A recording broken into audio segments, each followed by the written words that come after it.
Assalamualaikum warahmatullahi wabarakatuh.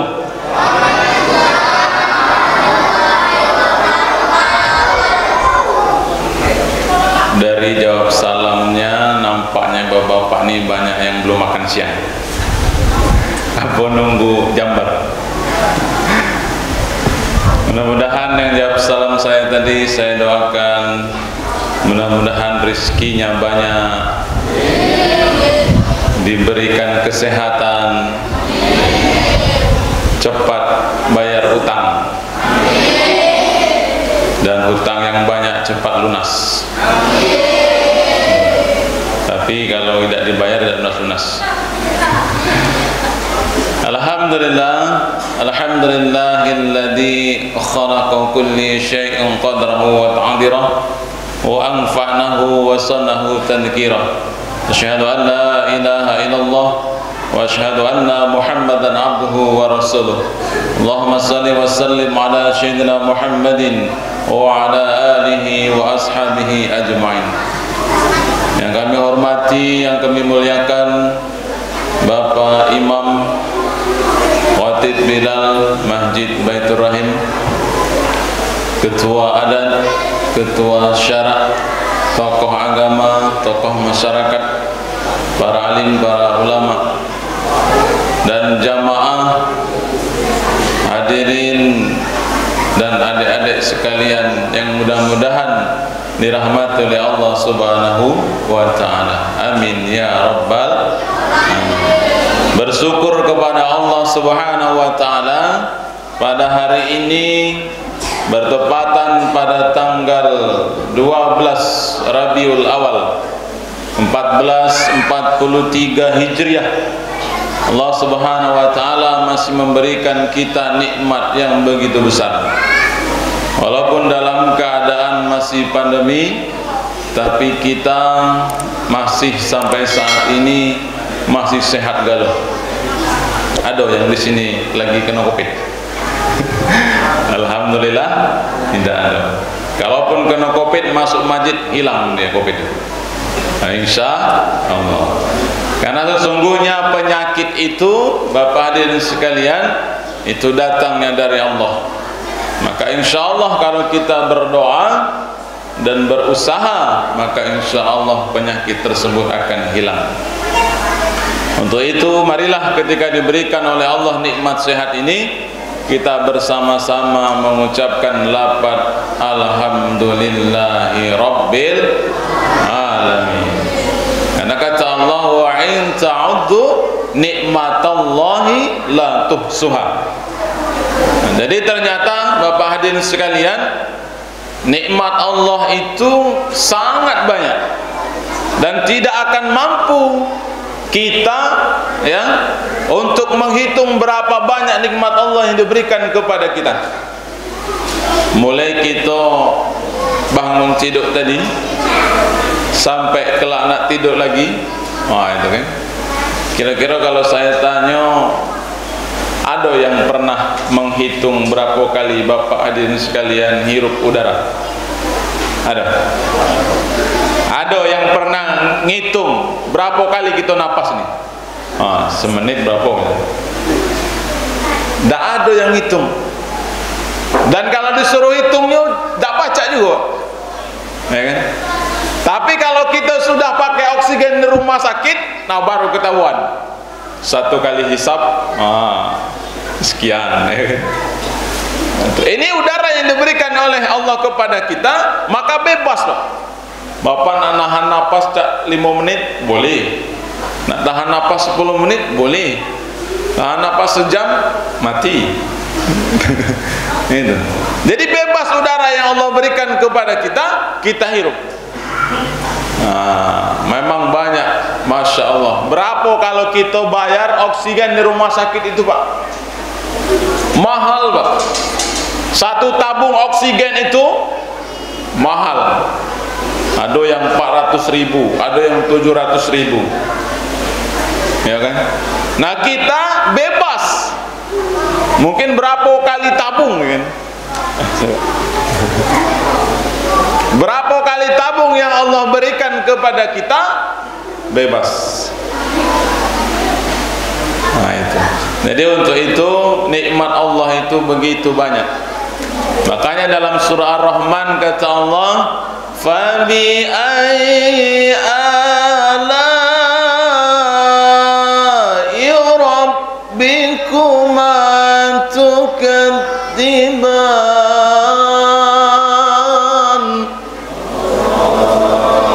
Sampai kurang lebih 31 kali Allah bolak-balik ayat ini. Fabi ayyi ala'i rabbikuma tukadziban. Dalam surah Ar-Rahman ini, Masya Allah, nikmat Tuhanmu yang manakah yang kau dustakan? Masya Allah ya, perlu disyukuri. Apapun kita pada hari ini kita syukuri, Pak. Dapat tanci 1 juta, alhamdulillah. Dapat tanci 2 juta, alhamdulillah. Pilih mana, kita banyak tanci tapi tidak sehat, atau sehat tapi tanci dikit? Pilih mana? Pilih tanci banyak, sehat. Oh, ini ada pilihannya itu, Pak. Iya. Karena kalau kita harta banyak tapi tidak sehat, tidak lemak, Pak. Iya kan? Ada kawan kita mobil 7, rumahnya besar, ya kan, usahanya banyak, kebunnya lebar, istrinya besar juga. Tapi dia sakit, dia tak pacak makan yang berbau gula, Pak. Jadi saya tanya, makannya apa, Pak?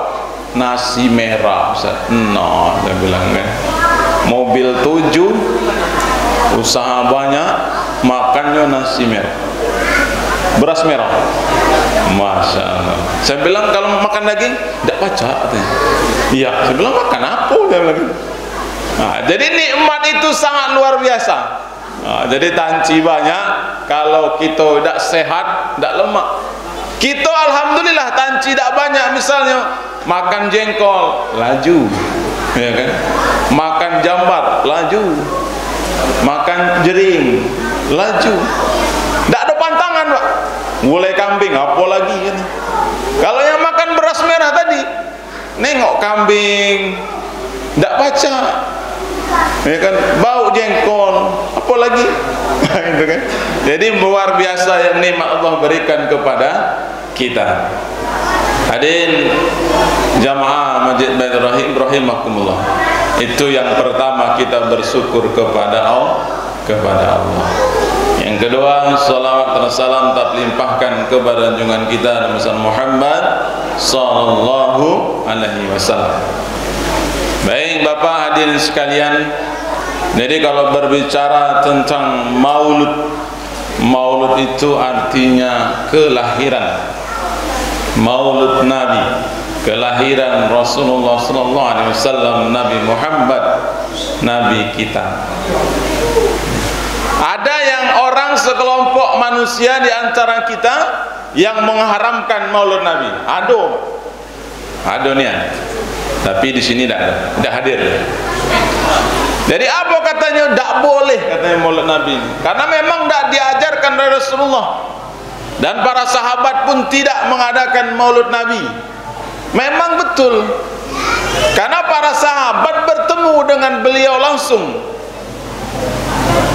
Tapi kalau kita jauh, ya, berapa belas abad yang lalu, ya kan, jauh daripada para sahabat Nabi, ya, bukti bahwasannya kita ini mencintai baginda Rasulullah sallallahu alaihi wasallam.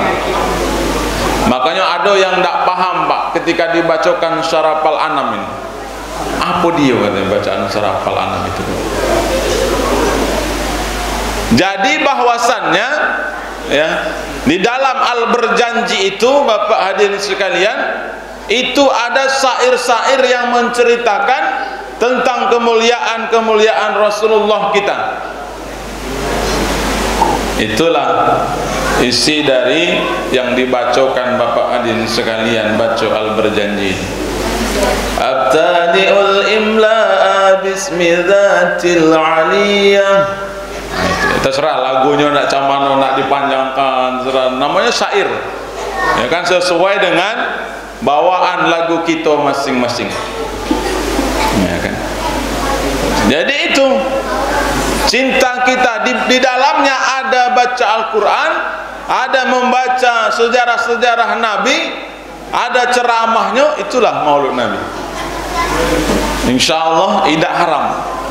Tapi kalau di dalamnya tidak ada itu, misalnya malah nanggap organ acara maulud Nabi, nah, itu yang diharamkan. Lomba gak misalnya dalam masjid lomba song, nah, itu yang tidak boleh.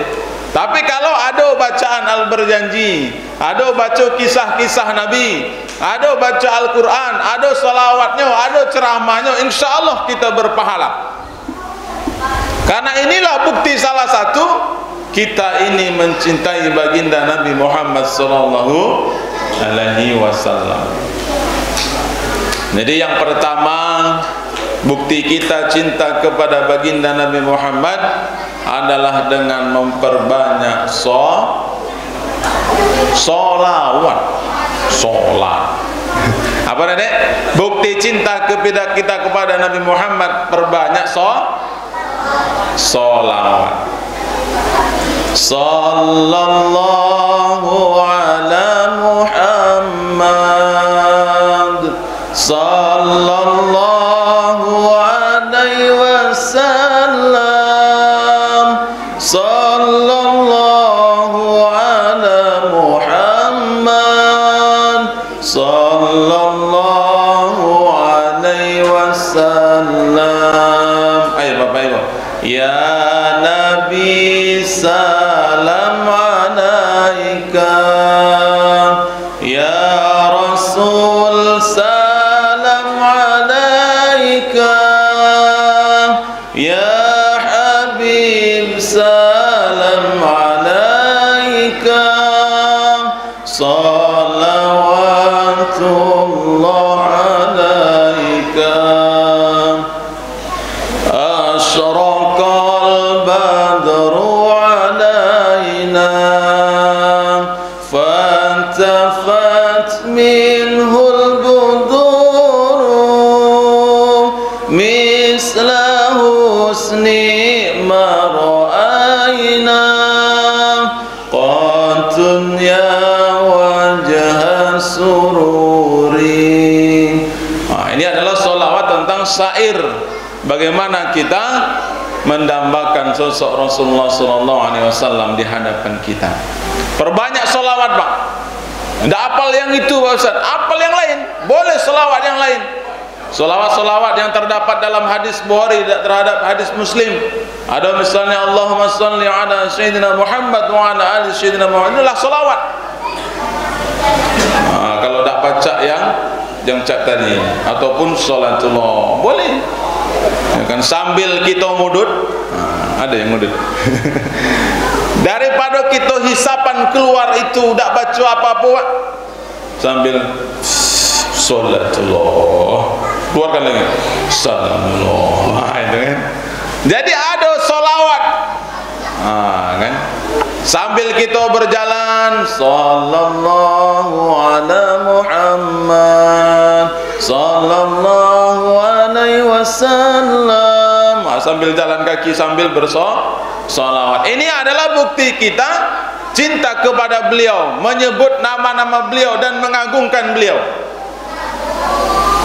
Nah, dalam hadis, barang siapa yang banyak solawat kepada beliau, insya Allah itu adalah bukti nanti kita akan diberikan syafaat oleh Rasulullah SAW. Itu yang pertama, sering menyebut nama beliau. Kemudian yang kedua adalah sosok Nabi Muhammad SAW. Ini adalah menjadi suri teladan bagi kita. Dalam Al-Quran dikatakan, laqad kana lakum fi Rasulillahi uswatun hasanah. Jadi Bapak hadirin sekalian, di dalam diri Rasulullah SAW ada suri teladan yang baik. Apapun profesi kita pada hari ini, maka telah dicontohkan oleh Rasulullah SAW kepada kita. Kalau kita pada hari ini jadi suami, anak soleh, anak soleh. Nah, dengarkan, kelak kalau tidak dengarkan tidak dapat jambar. Ya. Nah, laju lupa saya tadi.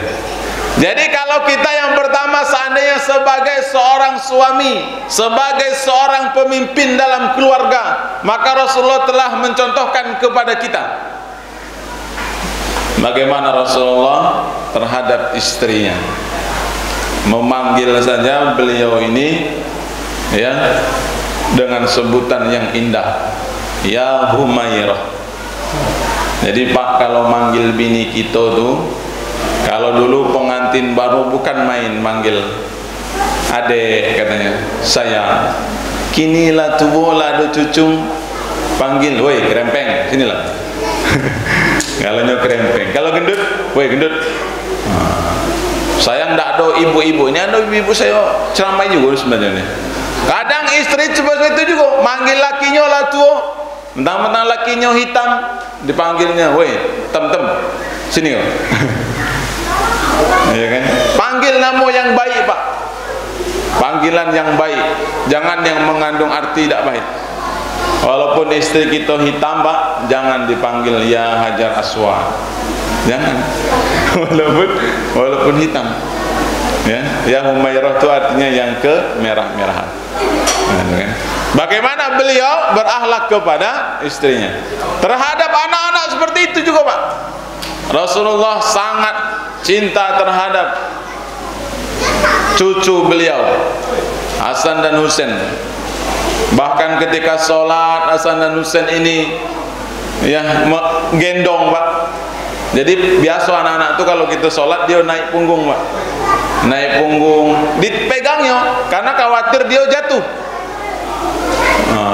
Jadi tidak apa-apa Pak, kita lagi sholat tuh ada anak kita, cucu kita naik ke pundak kita, jangan tak dipegangi Pak. Kalau pas kita ruku terjungkir dia. Pegang Pak, tak apa-apa, tak batal itu. Rasulullah seperti itu. Hasan dan Husain dia lagi sholat, Rasulullah lagi sholat, Hasan Husain naik, beliau pegang, kemudian beliau turunkan lagi. Nah itu. Jadi memang begitulah ketika anak-anak kita Pak. Jangan dimarahi Pak. Ini ada suatu masjid memang tak ramai Pak, tak ribut. Ngapa? Tak ada anak-anak. Ada nih masjid yang tidak menerima anak-anak Pak. Padahal silahkan Pak, ajak anak-anak kita nih Pak ke masjid. Kalau dia lah terbiasa ke masjid masih kecil, maka insya Allah lah besar kelak dia tidak lagi takut ke masjid. Ada sekarang ini lah tua tak ke masjid karena anak-anaknya tak biasa ke masjid. Jadi berat dia nak langkahkan kaki ke masjid nih Pak. Itu. Jadi tak apa-apa, tinggal kita arahkan, nak jangan ribut. Sapnya dibariskan nak, dirapikan. Ayo sholat. Pasnya lagi satu rakaat terentang katanya. Tak apa-apa biarlah. Besok selesai sholat kita ajar lagi nak, kalau di masjid sholat yang bagus, sholat yang rapi. Ini rumah Allah, diajari Pak, diajari dengan lemah lembut, jangan dimarahi. Woi kamu anak siapa katanya, bapak aku masjid tak? Besok yang masjid lagi. Trauma anak tu Pak. Woi katanya aku tak berani lagi ke masjid katanya. Ngapo? Mano dimarah Pak ketua masjid katanya, bentak-bentak puluh dia katanya. Tidak datang lagi dia ke masjid. Nah, jadi bagaimana contoh Rasulullah SAW kepada kita? Hidupkan sunnah-sunnah Nabi Muhammad SAW. Jangan pada hari ini banyak yang sunnah ni, ngapo sunnah? Berbini lebih daripada satu. Itu kan sunnah Rasul Pak Ustaz. Yang lain tidak dikerjakan, yang itulah kata yang tidak dikerjakan. Ya kalau menuruti bagaimana sunnah Nabi Muhammad, saya bilang bininya bukan gadis, saya bilang Pak. Bini kedua ketiga bukan gadis, Ya, mana seleronyo ini maksudnya. Banyak sunnah-sunnah yang Rasulullah SAW yang bisa kita kerjakan. Yang gampang-gampang aja lah Pak. Tidak usah nak yang berat nian. Kalau yang berat mungkin tidak sanggup. Contohnya bagaimana sunnah Rasulullah yang kita tidak sanggup. Beliau pernah sholat sunnah Pak, sampai dari Isya sampai menjelang subuh. Masya Allah. Dia rukuknya lama Pak, dia sujudnya lama, sampai bengkak kakinya Pak. Aisyah mulai dia habis Isya tidur, menjelang subuh dia bangun, dia masih melihat Rasulullah suaminya itu masih sholat sunnah. Masya Allah, tak sanggup kalau kita Pak, ya kan? Padahal beliau kata Aisyah, wahai suamiku, wahai baginda Nabi, engkau telah dijamin masuk surga, dosamu telah diampuni. Ngapo engkau sholat sampai menjelang subuh? Kata Rasulullah, aku malu. Akulah dijamin masuk surga, tapi amalanku cuma dikit. Kita yang belum ada jaminan masuk surga Pak, ada yang kini lah jamin masuk surga. Jauh Pak, dosa kita tak ada jaminan diampuni. Sholat taraweh 23 lah protes pula. Berapa sholat taraweh sini Pak Imam? 23. Kalau tempat lama ada saya ketemu beberapa jamaah, saya bilang Pak, perasaan Bapak sholatnya di RT situ, ada masjid di dekat rumah tuh. Weh Pak Ustaz, di masjid dekat rumah aku tuh sholatnya 23. Jadi ke sini, iya ke sini cuma 11, cepat sini gitu. Nah, jadi itu. Jadi sunnah-sunnah yang biasa-biasa saja lah Pak, yang tak begitu berat. Ya, kalau kita sholat sunnah habis dari Isya sampai menjelang subuh, mungkin berat kita Pak. Ya kan? Sholat taraweh yang 23 paling kencang 1 jam paling lama itu. Ya kan? Kalau ayatnya agak panjang lah mulai ngecek kan. Lanang ini siapa lah kata imam, mereka lamanya kata. Ya kan? Lah mulai Pak, dibacanya ayat-ayat agak panjang dikit, lah mulai ngomel. Besok tidak datang lagi dia, pindah dia masjid. Walaupun masjid agak jauh, biarlah kata. Yang penting balik cepat. Itu. Jadi bagaimana Rasulullah SAW mengajarkan kepada kita, lakukanlah sunnah-sunnahnya, berpegang teguh kepada sunnah Rasulullah SAW. Karena insya Allah kalau kita saat ini sholat wajibnya sudah, ya, maka mulailah sholat berjamaah ke masjid. Karena ke masjid ini merupakan sunnah Pak, ya. Tapi sunnah muakkad, sunnah yang diberatkan. Kalau Imam Hanafi menjelaskan wajib, kalau Syafi'i muakkad, sunnah yang diberatkan. Artinya kalau tidak ada aktivitas yang begitu memberatkan Pak, sholat kita ke masjid berjamaah. Ada sebagian kita ni ke masjid cuma 2 kali Pak.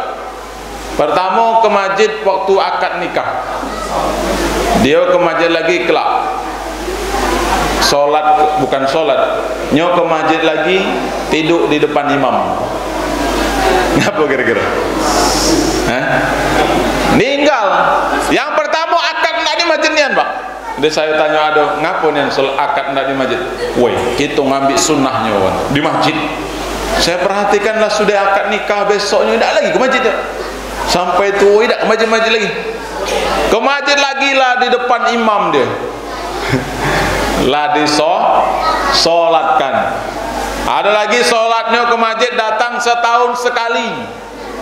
Idul Fitri 2 kali lah dengan Idul Adha. Padahal Bapak Ibu di masjid itu solat berjamaah 27 derajat. Kalau solat dewek di rumah 1 Pak pahalanya. Bapak dikasih duit 1 juta dengan 27 juta, milih mana? 1 juta? Pilih 27. Siapa pula nak ngasih dah? Ini pahala, memang pahala tak nampak. Karena tidak kelihatan inilah, maka manusia ini banyak yang tidak mengamalkan.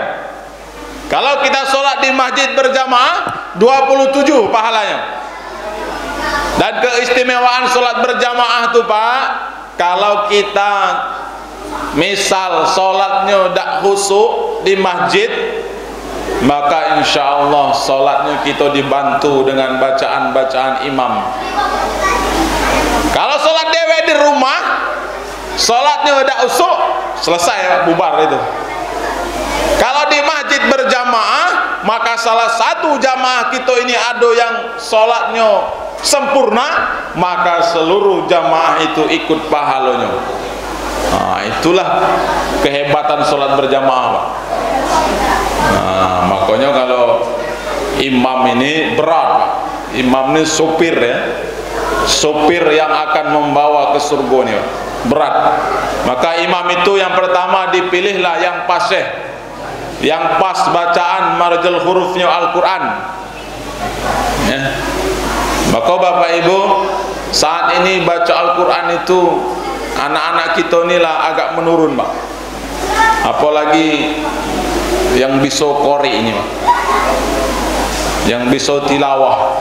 Saya ada beberapa kali ngisi takziah, Pak. Jadi yang ngaji lah tua-tua, Pak. Yang namanya tua, ya gigi lah ompong kalau ndak pas lagi jo bacaan, walaupunnya korek dulu, gigi lah habis kalau lah umur 60 lebih. Kan? Ada sekali saya jadi makmum di masjid, imamnya lah tua nih, baca surat Idza Jaa itu, surat An-Nasr itu dibacanya Idza Jaa Nasrullahi wal Fath. Kan lah tua tadi. Wah, bahaya saya bilang ini kan. Karena tuh gigi lampong. Ando tidak jelas lagi. Makanya mumpung masih kecil-kecil, masih muda ini, ada ini kita, Pak, kita ajari baca Al-Quran yang baik dan benar. Kalau lapas, diajari tilawah, Pak, diajari qori, Pak. Supaya pas ada takziah, ada acara ini lemak, yang baca masih muda, lantang dia kan. Bismillahirrahmanirrahim. Karena masih agak muda, ini saya bela suaranya agak serak-serak. Berapa malam. Nah, kalau yang masih muda baca Al-Quran, Masya Allah, bagus menggelegar. Kalau tua, agak tarik nafas sedikit, agak takut-takut, ya kan? Nah itu, jadi bacaan Al-Quran, imam tadi yang fasih, yang mahrijal hurufnya pas, kemudian cari yang tua. Nah, jadi fasih, pas, tua. Nah, lamo di situ, alim orangnya. Nah, itulah jadi imam kita. Nah, jadi berjamaah itulah fadilahnya kita solat dak usuk di masjid. Karena banyak tadi kawan-kawan kita imamnya bagus, paseh, busuk, ya, maka insyaallah pahala kita sempurna. Nah, ditempeli dengan yang lain-lain ini. Karena sholat itu, Pak, Masya Allah, kalau sendiri itu banyak godaan juga. Apalagi sholat di rumah, ada anak-anak kita nonton TV, suaranya kedengaran, tidak lagi nan usuk itu. Tidak ada TV baik kita, tidak usuk. Allahu Akbar. Woi, kemana lah, mama ini tidak balik-balik katanya. Lah malam ini kan, lah isya itu kan. Allahu Akbar, kalau dia ini mampir-mampir katanya. Wah, dalam pikiran gitu, Pak. Dalam sholat itu kita, Masya Allah, banyak membayangkan sesuatu dunia. Nah, untuk itu mari kita Bapak hadirin sekalian, yang lanang-lanang ini, ya, yang laki-laki ini, maka mulai sedikit demi sedikit kita berubah. Memang berat, Pak. Tidak langsung 5 kali dalam sehari semalam, tidak apa-apa kita, Pak. Misal berjamaahnya maghrib ke masjid, belum baca, namanya baru permulaan, ya kan? Minggu ini maghrib ke masjid, besoknya isya ditambah, ya kan? Besoknya lagi subuh ditambah. Lalamu lah kebiasaan ke masjid, maka 5 waktu bisa sholat berjamaah ke masjid. Jadi kalau saat ini kita sudah sholat 5 waktu, maka berubahlah menjadi sholat 5 waktunya itu berjamaah. Minimal sedikit demi sedikit maghrib dulu ke masjid. Anu namanya baru hijrah, ya kan, baru ndak. Besoknya lagi lah seminggu maghrib terus, tambah lagi isya-nya. Isya lah terus, tambah lagi subuhnya. Subuh belum bacanya Pak Ustaz. Beratnya subuh ini. Kadang bangun lah lewat azan. Belum baca, besok minggu depan lagi. Subuh lagi ke masjid. Lengkap, ya kan? Maka ditambah zuhurnya, ditambah asyarnya. Maka itulah sunnah-sunnah yang Rasulullah SAW ajarkan kepada kita. Dan tidak susah Pak, tidak susah. Kalau tadi yang seperti sholat sunnah habis isya sampai subuh tadi, berat itu Pak, susah, tidak tidur gitu. Jangan-jangan pas lagi sholat tertidur gitu, bangun-bangunlah subuh, ya kan? Berat itu Pak. Tapi kalau yang itu insya Allah tidak, ya kan? Sholat yang lain qobliyah, ba'diyah, sholat tahiyatul masjid, ya. Kemudian sholat duhanya, sholat tahajud walaupun cuma 2 rakaat. Nah, inilah sunnah-sunnah. Kemudian Bapak hadirin sekalian, yang selanjutnya adalah jangan tinggalkan baca Al-Quranul Karim, karena ini merupakan mukjizat Nabi Muhammad SAW yang Allah turunkan kepada beliau dan disampaikan kepada kita. Jangan pada hari ini kita Bapak hadirin sekalian ada yang belum baca Al-Quran. Ini kadang ada yang malah kita baca Al-Quran belum baca, mualaf, bukan kan? Islam dari kecil itu. Kalau mualaf tak apa-apa, dia masuk Islam lah besar lah tua. Kalau kita ini lah besar Islam dari kecil, tidak bisa baca Al-Quran, maka belajar. Mumpung masih ada kesempatan saat ini, walaupun sudah tua, maka mari bersama-sama belajar baca Al-Quran. Malu Pak Ustaz belajar. Jangan banyak-banyak belajar, berdua baik. Aduh, saya diundang Pak Ustaz kan nak belajar ngaji, tapi kalau baca 4 mata baik katanya. Saya bilang jangankan 4 mata Pak, 3 mata baca saya bilang. Jadi mungkin kalau dengan yang lain rame-rame malu. Undang ustadznya ke rumah belajar berdua. Dikit demi sedikit lah tuh Pak Ustaz, tidak baca lagi. Bisa.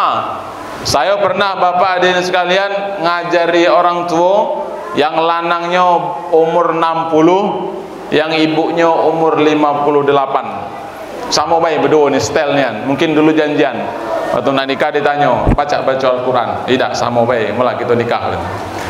Jadi sama Pak, suami istri tidak bisa baca Al-Quran Pak.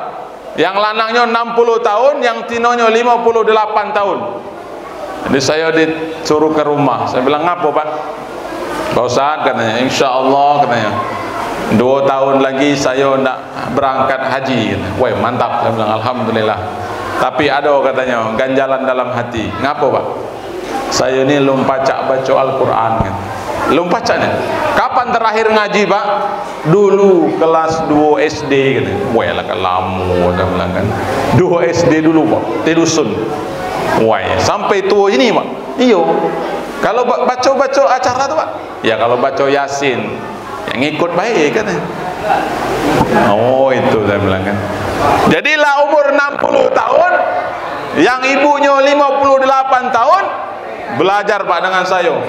Mulai dari alif Pak, bukan alif-alifan lagi, alif nianan Pak. Saya bilang alif, ba, ta, fa. Apal Pak? Hafal katanya. Besok malam saya bilang mula Pak, kita ulang lagi Pak. Bapak sekarang, kemarin lah aku ajari, masih ingat?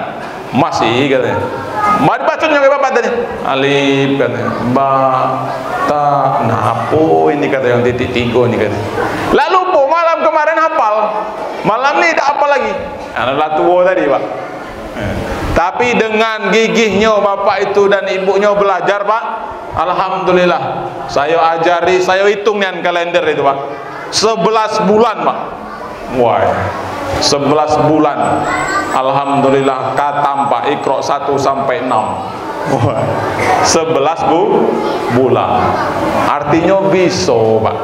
Kalau lah kata Iqra 6 itu, Pak, Iqra 6 itu kan sudah ayat-ayat, Pak. Sudah surat-surat pendek. Baca Al-Quran walaupun belum benar nian tajwidnya, sudah bisa, Pak, sudah lancar. Ini umur 60 tahun ya, bisa belajar Al-Quran. Jangan nanti kita pas sudah di alam kubur, ngapo dak baca Al-Quran, dak bisa. Ngapo dak belajar? Malu. Celepang katanya, kata malaikat. Malu katanya kan. Mumpung masih ada kesempatan. Baik Bapak hadirin sekalian, jadi itulah beberapa hal yang berkaitan dengan Rasulullah SAW. Hidupkan sunnah-sunnahnya, sering menyebut nama beliau, sering bersolawat, kemudian baca Al-Quranul Karim sebagai mukjizat yang telah beliau bawa dan disampaikan kepada kita. Kalau sudah baca Al-Quran, Bapak Ibu hadirin sekalian, maka pahami maksud dan apa arti daripada ayat-ayat tersebut. Kita ini kadang ada yang kelalaian juga, Pak. Belajar bahasa yang lain semangatnya minta ampun, Pak. Belajar bahasa Inggris semangatnya luar biasa, sampai bayarnya 500.000 sebulan. Ngaji 10.000 setahun tidak dibayar. Aduh, kalau di TPQ sini tidak ada, TPQ sana ya 10.000 sebulan tidak dibayar selama setahun, Pak. Jadi saya suratilah selaku kepala TPQ, saya surati. Paslah sampai surat itu ke rumah orang tuanya, besoknya anaknya udah ngaji lagi. Jadi saya tanya, dek ngapa udah ngaji lagi? Kata mama, katanya, Pak Ustadz nih minta duit terus, katanya. Ya, saya bilang minta duit terus. Lah setahun tidak dibayar, saya bilang kan. Walaupun anak tadi tidak bayar, paknya datang ke masjid, masih kita ajar ngaji, Pak. Coba kalau anak kita di les, Pak, di tempat bimbel itu, tidak bayar, selesai itu, Pak. Tidak suruhnya masuk lagi, Pak. Jadi jangan sampai kita ini menduakan dunia, Pak. Kalau bahasa Inggris, bahasa Mandarin, matematika yang sebagainya, tahan kita bayar mahal, Pak. Tapi kalau untuk Al-Quran, kita ini berat. Padahal itulah nanti yang akan membawa kita, mendampingi kita. Anak kita kalau kita meninggal, dia baca Al-Quran, luar biasa. Memahami artinya, tahu maksudnya, luar biasa. Bisa bahasa Arab, luar biasa. Saya ada pengalaman, saya ada travel umroh haji, Pak. Bukan promosi, ngasih tahu baik. Kalau ada yang tidak berangkat dengan saya. Jadi ada jamaah-jamaah kita dari Bengkulu nih, dia tidak bisa bahasa Arab, Pak. Tapi dia nak ngomong nih bahasa Arab. Jadi ada dia nak ke kamar, ya. Jadi dia tuh lantai 3, Pak. Dia udah tahu pilip itu, ya, bukanya bagian mana yang dipencet tidak tahu. Adalah petugas hotel itu, Pak. Jadi ditanyanya dengan petugas hotel karena tidak tahu, dia ingin ke kamar, dia ingatnya lantai 3. Lantai 3, maka dia teringatlah dengan sholat maghrib. Ditanyanya lantai 3, maka dijawabnya lah dengan bapak dari Bengkulu itu, salasa rakaatin maghrib, Pak. Saya bilang kalau ditanya lantai yang ibu itu lantai 7, saya bilang mudah, Pak, ya Pak Ustaz jawabnya apa? maghrib wal isya. 3 tambah 4 7 berarti. Ionian puluh saya bilang bapak ini. Tidak bisa ya. Jadi kalau lantai 7 maghrib wal isya kan. Jadi 3 sama 4, Salasa dengan Arba'ah. Itu. Jadi Al-Quran itu kita pahami maksud dan tujuan dan artinya Bapak Ibu. Jadi itulah begitu bagaimana Rasulullah SAW mencontohkan kepada kita dalam kehidupan sehari-hari. Jadi pemimpin, beliau telah menjadi pemimpin. Bagaimana beliau memimpin? Ya, pada masa itu berat beliau mimpin. Kalau kini lah lemak Pak mimpin, lah banyak DPR lah do, ya kan, sampai ke bawah lah do RT. Zaman Nabi tidak ada, belum ada DPR, belum ada Pak Lurah. Nah, zaman Nabi belum ada Pak Lurah. Nah zaman kini lah ada, walaupun dia jadi wali kota, tapi bawahannya ini banyak yang bantu dia. Nah, jadi telah dicontohkan bagaimana amanahnya beliau kepada rakyatnya. Maka insya Allah kalau kita menjadi pemimpin, kalau kita amanah, pemimpin itu baik, maka insya Allah masuk surga duluan. Tapi kalau pemimpin itu sebaliknya, masuk neraka duluan juga.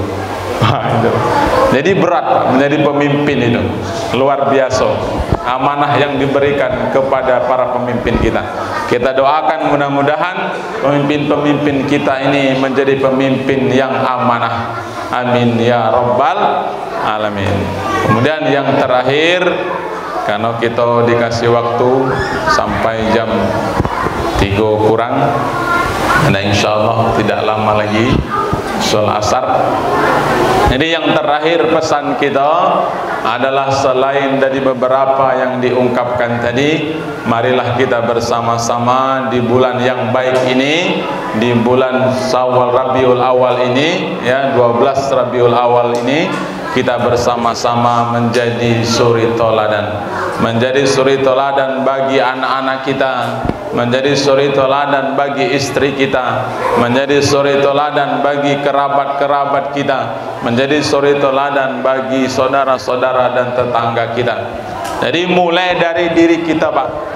Kalau kita nyuruh anak kita bagus Pak, maka contohkanlah orang tuanya. Jangan sebaliknya Pak, suruh anaknya ngaji, suruh anaknya ke masjid, tapi kita malah nonton TV.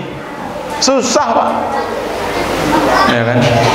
Tapi kalau kita barengi dengan amalan-amalan yang baik, menyuruh anak kita yang baik-baik, maka insya Allah. Maka kalau pada hari ini ada orang tua yang memang tidak mondok, tidak ngaji pedalaman agama, maka anaknya dipondokkan, anaknya diajikan. Jangan dibuat sama Pak. Ini kita orang tuanya tidak mondok, tidak ngaji, tidak pedalaman agama, anaknya dibuatnya seperti itu pula. Ada yang lebih parah lagi, malah sama sekali anaknya ini tidak diajari tentang agama.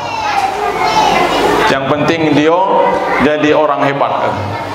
Disekolahkannya ke internasional, pada itu SD nasional, SMP nasional, SMA nasional, kuliah ke luar negeri, tapi agamanya nol Pak, tidak diajarkan sama sekali agamanya.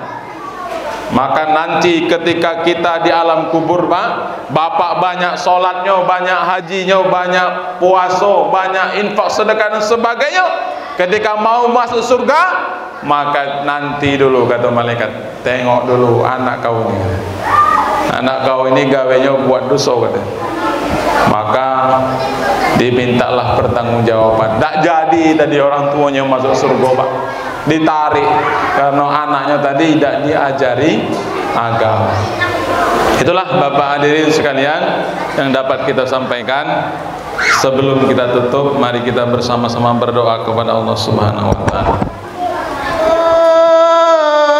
Wa wafiqni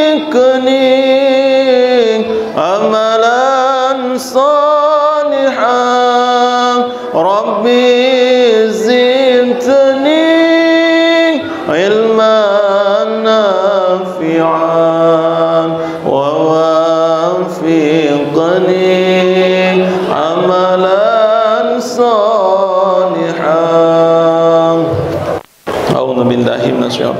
الرجيم بسم الله الرحمن الرحيم اللهم صل وسلم على سيدنا محمد وعلى آله وأصحابه أجمعين حمدا شاكرين حمدا ناعمين حمدا يوافي ويكافي مزيدا يا ربنا لك الحمد كما ينبغي لجلالك الكريم وعظيم سلطانك اللهم اغفر لنا ذنوبنا ولوالدينا وارحمهما كما ربونا صغارا ولجميع المسلمين والمسلمات والمؤمنين والمؤمنات الأحياء منهم والأموات إنك على كل شيء قدير Ya Allah, Ya Rahman, Ya Rahim. Pada sore hari ini Ya Allah, kami bermunajat kepadamu Ya Allah. Ampuni dosa-dosa kami Ya Allah. Ampuni segala hilap dan salah Ya Allah, di bulan yang mulia ini Ya Allah, kami mohon kepadamu Ya Allah, berikanlah syafaat kepada kami Ya Allah. Berikanlah syafaat baginda Nabi Muhammad SAW kepada kami Ya Allah. Ya Allah, bimbinglah kami Ya Allah, agar dapat menteladani baginda Nabi Muhammad SAW Ya Allah, agar dapat mencontoh beliau Ya Allah, agar dapat mencontoh beliau Ya Allah. Ya Allah, jadikanlah anak-anak kami menjadi anak yang soleh dan soleha Ya Allah, anak yang dapat menolong orang tuanya fid dunia wal akhirah Ya Allah, anak yang dapat berbakti kepada kedua orang tuanya Ya Allah. Allahumma di sultanil adim wa nil manil qadim wa nil wajhil karim wa li kalimati tamati aqidil husaini wal husainaka ala kulli syai'in qadir. Allahumma nas'aluka salamatan fid din wa afiyatan fil jasad wa ziyadatan fi ilmi wa barakatan fi rizqi wa taubatan qabla al maut wa rahmatan inda al maut wa firatan ba'da al maut. Allahumma hawin alaina fi syakaratil maut wa najatan minan nari wal afa inda al hisab. Ya Allah, jadikanlah akhir-akhir kehidupan kami ini Ya Allah, jadikanlah akhir-akhir dalam kehidupan kami ini Ya Allah kehidupan yang baik Ya Allah. Jangan Engkau cabut kami dalam keadaan yang tidak baik Ya Allah, tapi cabutlah kami dalam keadaan husnul khatimah Ya Allah, dalam keadaan yang baik Ya Allah, dalam keadaan yang Engkau ridhoi Ya Allah. Allahumma inna as'aluka ilman nafi'an, amalan mutaqabbalan, wa rizqan wasi'an wa halan thayyiban birahmatika ya arhamar rahimin. Ya Allah, berikan kepada kami rizki yang halal Ya Allah, rizki yang berlimpah Ya Allah, rizki yang berkah Ya Allah. Rabbana atina fid dunya hasanah wa fil akhirati hasanah wa qina adzaban nar wa adkhilna jannata ma'al abrar ya aziz ya ghaffar ya rabbal alamin. Subhanallah, subhanaka rabbika rabbil izzati amma yasifun, wassalamun alal mursalin, walhamdulillahi rabbil alamin. Wa wafiqni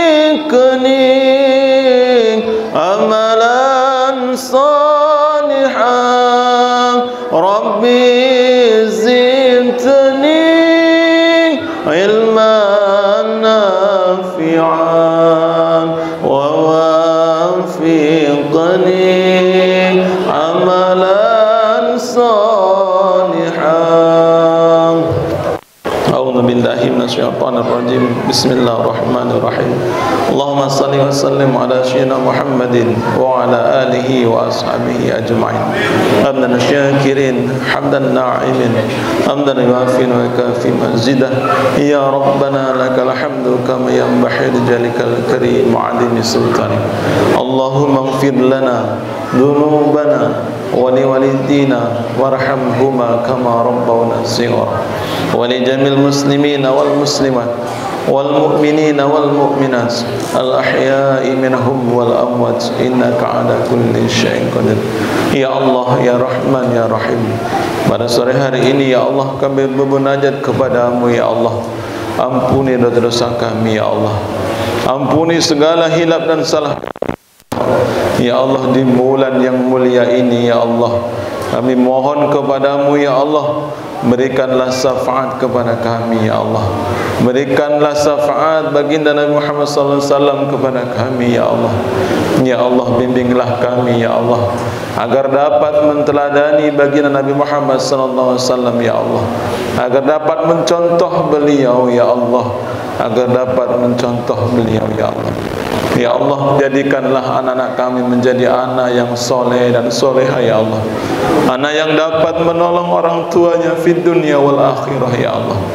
Anak yang dapat berbakti kepada kedua orang tuanya ya Allah. Allahumma di sultanil adim wa nil manil qadim wa nil wajhil karim wa ni kalimati tamati aqidil husaini wal husainaka ala kulli syai'in qadir.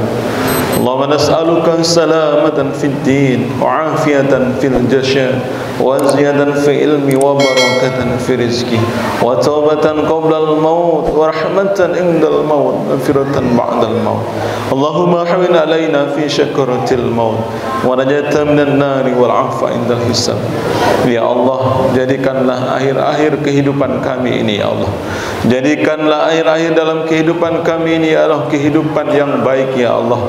Jangan Engkau cabut kami dalam keadaan yang tidak baik ya Allah, tapi cabutlah kami dalam keadaan husnul khatimah ya Allah, dalam keadaan yang baik ya Allah, dalam keadaan yang Engkau ridhoi ya Allah.